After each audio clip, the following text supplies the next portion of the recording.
Podcast. It's Friday. What's going on? This is a what is it? Radcast? Yes, Radcast. What is that? They're always Radical, rad. man.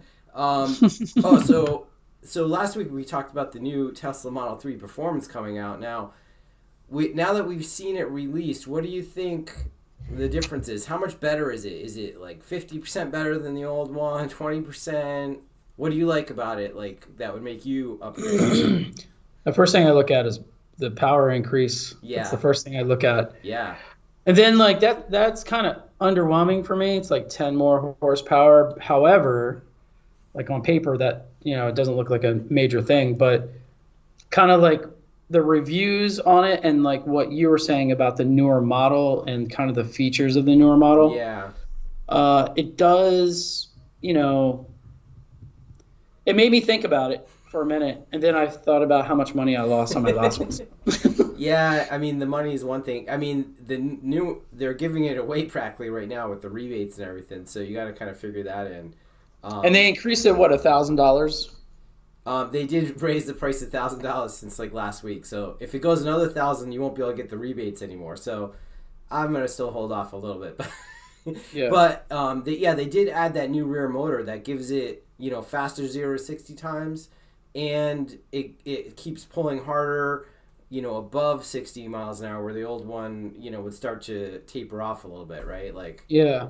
so that's Yeah, that nice. that that's what I'm really interested in that part of it because I mean our cars they're super fast. They are, It's yeah, really fast. Um, because I went from an older car to this car, it feels fast all the way through, yeah, but I do notice it kind of tapers off a little bit. Like in my like I was saying before, the 911, it just like it continued to go, and as you got higher and higher, it just felt stronger and stronger and yeah, stronger. yeah, And so I would love for that feeling back to have that feeling again. yeah. And I get that a little bit from the Model 3 Performance, but it sounds like this car is more like that. You have this continuous power and it just keeps building. Yeah, So that's I do ideal. like that a lot. Yeah, for sure. So I mean, it also depends how old you're. If you currently have a Model 3, like if it's a 2018, there's like huge upgrades just in the new Highland model, and then the extra performance on top of that. The new seats, ventilated, heated seats, sport seats, a lot of new stuff in the Highland model. So It looks pretty nice too. I've seen a couple, like not the Performance, but just the normal one. yeah, I do like the LED, the lights and stuff. yeah, The the tail lights are nicer. So I do like the look of them. it is. It's like when the new iPhone comes out, you really the old one looks so old now, right? It's like the same Yeah. thing, but it's not as easy to trade up to a car. But all right, so um, couple things. The ECW 526, that's coming out soon. I saw that in the news. Like, so that's actually it's gonna be shipping really soon. Yeah, next week I believe we'll have them. Okay. So Yeah. we'll So we're be gonna start ordering those, getting those in stock, and then we had some questions about WPA2. We had a customer ask, having a problem with, in particular, Tesla. Like they couldn't get their Tesla to connect to the ECW 536 access point. So I tested it out, and it worked for me. Now, if you have one of these legacy devices, I would call it Internet of Things devices, because that's what they put in these cars. Like they use like yeah. a Wi-Fi 5 chipset, because they're going to do so many of them that it really, and they don't rebuild the interface in that car very often. So Yeah. they may be using a Wi-Fi 5 chipset that's like 5 years old, right? For Right. any vehicle and other devices too. So um, for these Internet Thing devices, you want to make sure you're only using WPA2 for your SSID, right? So you can do it in there, set encryption WPA2. WPA3 is only for like the latest, Windows laptops, iPhones, things like that, right? Yeah. And you Yeah, do, we see that issue a lot. yeah, Where it's just like an older device that can't communicate and they just have obviously they have the security level too high. yeah, I shouldn't say too high. They just had it set to a level where the legacy device can't connect. Right. So if you can't connect, that's probably the issue. Now, Ring doorbells also have that issue. They need to be WPA2 for the older ones at least.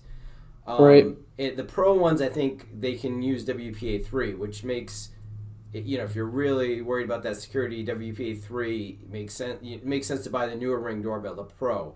The other thing you have to make sure you don't have checked off is the 802.11w protected management frames for these older devices. That's right. Because if it, like Ring doorbell doesn't support it, Tesla doesn't support it, and basically if it supports that protected management frame, it probably supports WPA3 also, or it's close. Like I think Sonos does support it, even though it's not it's not WPA3. It does support protected management frame.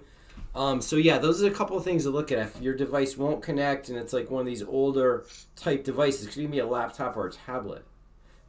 Yeah, and I would even say like, I was thinking about this particular person's issue and the year of car, but it really doesn't matter. Like even the newer cars probably will not be able to support it, but who knows? Right.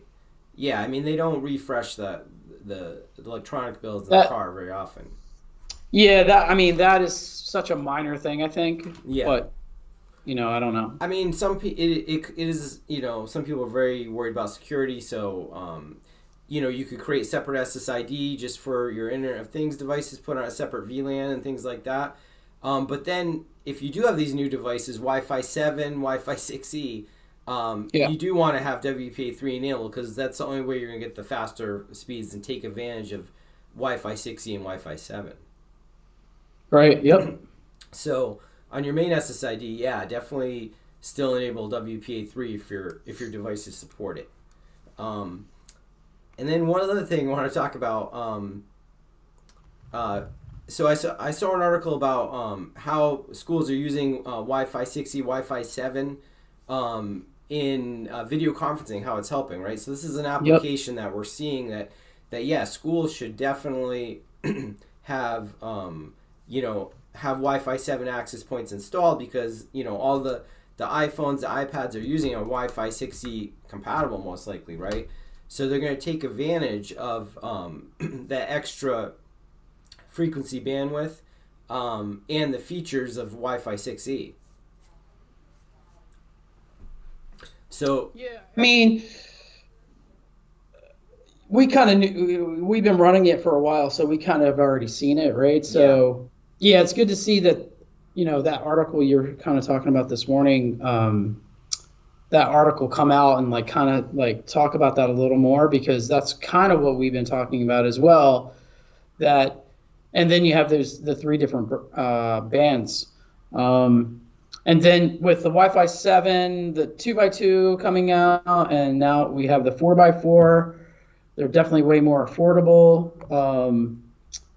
It's a no-brainer, I would say, to implement something like that, so you can see those kinds of upgrades. Yeah, right? For sure, especially in like a school or something like that. Where they may have to do remote learning, like this school in Rhode Island, like the bridge was down and they had to do remote learning again all of a sudden, right? So and they're showing the difference between like Wi-Fi 5, how the video quality isn't as good as how it's breaking up, right? On highly loaded, you have like a bunch of students coming in, right? So in a highly loaded environment, it makes even more of a difference. And Intel posted a little video there. I'll put a link to this article so you can check it out. But yeah, that's an application where if you're saying, oh, should I just use Wi-Fi 6 access points and save a little money, or future-proof with Wi-Fi 7, definitely do Wi-Fi 7, right? Yeah, I mean, it's so much easier. I mean, for me, like, this is maybe not coming from like a school administrator or a tie. Like, I think right now we've made it so accessible that like I said, it's a no-brainer. So can we talk about price for just a moment? Yeah, sure. So the 4x4 Wi-Fi 7 now is it's at a point where it's really affordable for a lot of deployments or installations. So our ECW 536 it's now $499. Yeah. That's per AP. That's MSRP. And then there's the ECW 526. That's a Wi-Fi 7 2x2. That's $299. So it for me, like it should be a no-brainer. Like, Wi-Fi 6 is right around that pricing, just below that pricing, right? I think our 2x2 is at 249. Yeah, I mean, it's still a little bit more affordable. 4x4 is at $399. ECW 230. So it's definitely more affordable, and it's gonna be okay for most. Like they'll be happy with Wi-Fi 6, but especially anyone that's got like schools, multi-unit, tenant, hotels, anything like that, they want to future-proof the Wi-Fi 7. Yeah, and that's the big thing. Like, future-proofing. Like everybody tosses this word around, but like, what does that mean at the end of the day? Typically in schools, the refresh I think is around 3 to 5 years, somewhere around there. So they're refreshing they're not refreshing their switches or anything. They're more or less they're refreshing like their AP side. So I would say maybe as of aggressive as 3 years, and maybe like to 5 years. So if you think about that, if you put in Wi-Fi 7 today, you're expanding that time. You shouldn't. You're not going to refresh today and put Wi-Fi 6 in there. You're probably going to put Wi-Fi 7 in there for sure. For sure, definitely. So yeah, I'll put a link to that article. It was interesting to show how the application and the Intel video that he kind of showed how the difference in video quality and latency and things like that. Now you're on Wi-Fi 7 too right now, so there's no latency in our video, right? Yeah, I'm on Wi-Fi 7. Yep, I'm running on 6 gigahertz right now. Yeah, so that's why we don't break up. All my webinars are on Wi-Fi. Exactly, and the quality's still good. All right, Brian, you do anything this weekend? I'm running around. It's Mother's Day this weekend. Oh, that's right. Guys, right. Don't forget, it's Mother's Day Sunday. Take my mom out for sure. That's going to be fun. Yeah. All right. Well, remember, like and subscribe. We'll be back next week. Ask any questions in the comments.